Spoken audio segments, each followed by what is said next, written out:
पिछली कहानी में हमने सुना कि पीटर की वाइफ को किसी ने मॉल से गायब कर दिया था और कोई सेंटा शहर में खून पर खून किए जा रहा था। पीटर हैरान था कि आखिर वो कौन है जो उसके ही पीछे पड़ा है। तभी पुलिस का फोन आता है। हेलो सर, बोलिए, क्या हुआ? सब ठीक तो है ना? पीटर, जो हमें कटी उंगली मिली थी वो आपकी वाइफ की नहीं है, लेकिन जो रिंग उस उंगली में थी वो आपकी वाइफ की है। पुलिस के इतना कहते ही पीटर का दिमाग घूम जाता है। आखिर ये कौन है जो मरियम को टारगेट करके खून कर रहा है? पुलिस ने उस अजीब से सेंटा के पोस्टर पूरे शहर में लगवा दिए थे, लेकिन फिर भी उसका कोई सुराग नहीं मिल रहा था। पीटर अपनी वाइफ को ढूंढते हुए उसी मॉल में फिर से जाता है और वहां देखता है कि वहां पर भीड़ लगी हुई है। क्या हुआ? यहाँ पर ये भीड़ कैसी है? सर, पिछले हफ्ते जैसे आपकी वाइफ गायब हुई थी वैसे ही इन साहब की भी वाइफ चेंजिंग रूम से गायब हो गई है और ये कोई गिफ्ट छोड़कर गया है। पीटर जल्दी से उस गिफ्ट को खोलता है और देखता है, लेकिन इस बार वो गिफ्ट खाली था। पीटर जैसे ही कुछ समझ पाता कि तभी मॉल में फिर से अंधेरा हो जाता है और एक आवाज गूंजने लगती है। तो फिर आ गए आप? इस बार भी कोई उंगली नहीं मिली ना? है ना? है ना?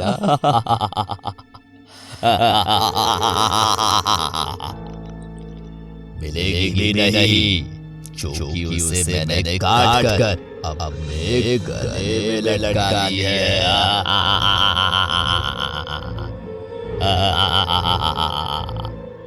अब खून का असली खेल तो कल शुरू होगा। क्रिसमस की रात मैं जब आपका प्यारा सेंटा आपकी पत्नियों का खून करेगा।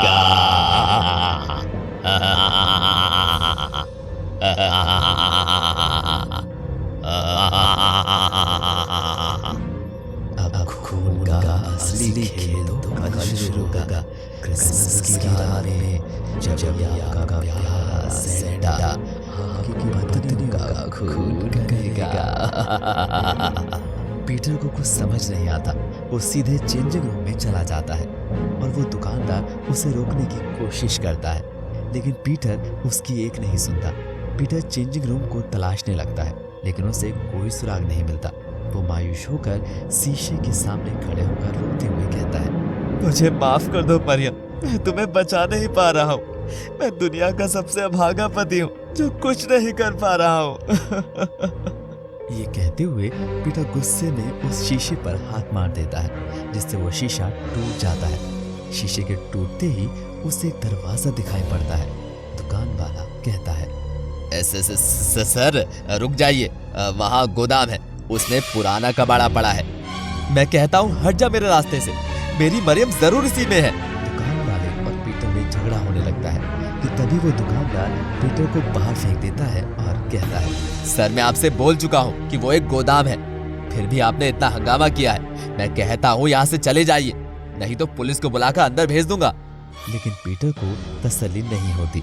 वो समझ गया था जरूर इसमें कोई राज है। वो वहां से चला जाता है और रात में उस मॉल में घुसने की योजना बनाने लगता है। पीटर कहता है, हो ना हो उस कमरे में कोई तो राज है। तभी वो दुकान वाला अपनी आंखें फाड़ रहा था, और ये कैसे हो सकता है? मैंने एक बार भी ये क्यों नहीं सोचा कि वो खूनी वहीं पर है? मुझे पुलिस को फौरन बताना चाहिए। पीटर के दिमाग में सवाल आ जाता है। शायद वो जान गया था कि खूनी कौन है।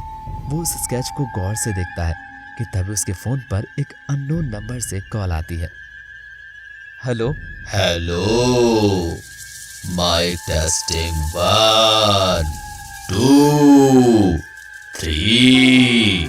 जिस व्यक्ति से मैं बात करने की कोशिश कर रहा हूँ, मैंने सुना है वो पुलिस थाने जा रहा है। पीटर उसकी बात सुनकर हैरान रह जाता है कि आखिर इसे कैसे पता चल गया। वो जवाब देता है, तुम जो कोई भी हो, मैं जान गया हूँ। अब ये खेल नहीं चलने दूंगा मैं। अच्छा, तो तुम जान गए, लेकिन अपनी प्यारी बीवी को तो नहीं भूल गए। वो बेचारी तो अपने पति के इंतजार में बैठी है। मैंने सोचा था कि चलो कल इसका कीमा बनाऊंगा, लेकिन तू ना अपनी बीवी से प्यार नहीं करता है ना? है ना?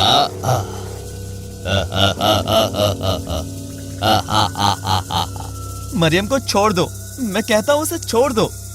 पीटर जल्दी से फोन रखकर पुलिस थाने चला जाता है और पुलिस को लेकर उसी मॉल में पहुंच जाता है। सर, इसी चेंजिंग रूम में वो दरवाजा है। ओए लड़के, दुकान का मालिक कहाँ है? उसे फौरन बुलाओ। कि तभी वो दुकान वाला आ जाता है जिससे पीटर का झगड़ा हुआ था। सर, यही है वो, आप इस स्केच को देखिए और इसे देखिए।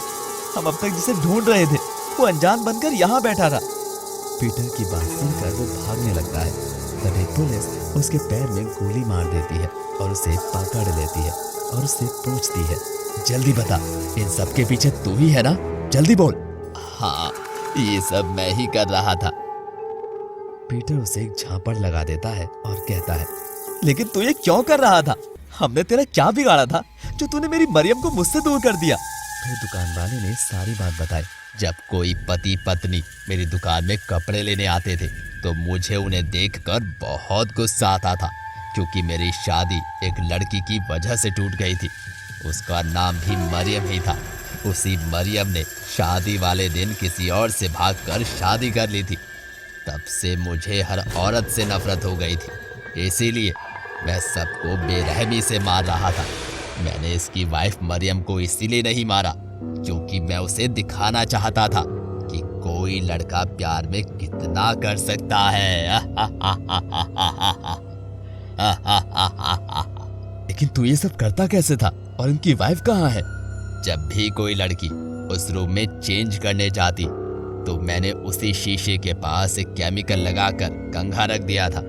जैसे ही वो कपड़े बदलने के बाद बालों को ठीक करने के लिए उसे छूती थी, वो बेहोश होकर वहीं गिर जाती। ये जब मैं अपने मोबाइल पर देखता था तो उसके बाद मेरे साथी की मदद से उसी रास्ते से उसे गायब कर देते थे। बाद में मोबाइल से वो वीडियो चला देते थे जिससे सारा शक उसी सेंटा पर चला जाता था। लेकिन पता नहीं कैसे पीटर को मालूम पड़ गया कि मैं ही ये सब कर रहा हूँ। हाँ, पीटर कहता है, जब तुम चेंजिंग रूम में मुझे उस कमरे में जाने से रोक रहे थे तो मैंने तुम्हारी आंख को देखा जो साइड से कटी हुई है, वो बिल्कुल उस स्केच से मिल रही थी। तभी मुझे शक हो गया था। ये बता, मेरी मरियम कहाँ है? चेंजिंग रूम के बाथरूम में बंद है।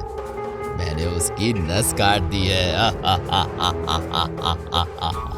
पीटर और पुलिस भागकर उस बाथरूम के दरवाजे को तोड़ देते हैं जहां पर मरियम बेहोश पड़ी थी और उसके हाथ से खून बह रहा था। पीटर उसे जल्दी से हॉस्पिटल ले जाता है जहां उसे समय रहते बचा लिया जाता है। पुलिस ने उस साइको किलर को पकड़कर सड़क के पीछे डाल दिया।